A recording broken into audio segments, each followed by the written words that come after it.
Patrick, I'm glad to have you here to talk about this topic, which is seller financing. It's something that's maybe not as popular in the market right now, but I believe is going to become ever more popular, especially with interest rates going up.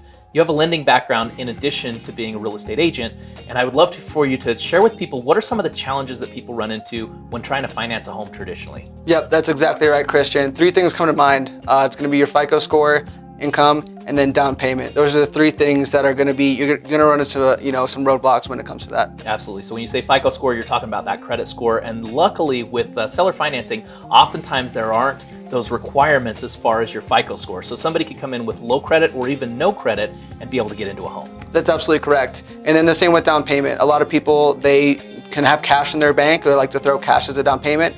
That can't really necessarily happen in the traditional financing world. And with seller financing, it doesn't really matter where that money is coming from. You could have it gifted to you from a family member. You could have somebody lend it to you at another interest rate. They don't care so much about where that money's coming from. They just want to see that you have the down payment in order to move forward. Correct. That is so correct, Christian. And then the next thing, of course, you talked about is being able to verify the funds.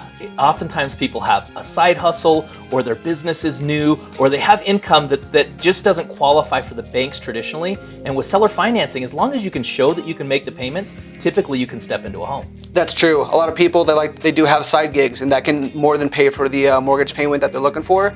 But because it's a side gig, lenders are not going to look at it like actual money going into their account. Yeah, so buyers should be looking at seller financing and possibly making seller financing offers. Also, sellers should consider it if they have a property that maybe they want to give somebody the opportunity to step into. And we have a listing right now. It's out in Lake Point. It's 1676 Sunset Road. This is a property on a full acre of land. It already has a manufactured home ready to go. Somebody could move into it, and we're offering seller financing. So with that property, it's just a simple $50,000 down payment, and then it's going to be a minimum of 5% interest. Now, if somebody wants to put more money down, or if they want to offer a little bit better offer, they can, but the minimums are a $50,000 down payment and be able to afford 5% interest on the remaining of the note. They can step into this home, they can make it their own, and they can own their own piece of the American dream. That's amazing. Yep, seller financing is here to stay, and it's going to be what we're going to be seeing a lot throughout this next coming months and years.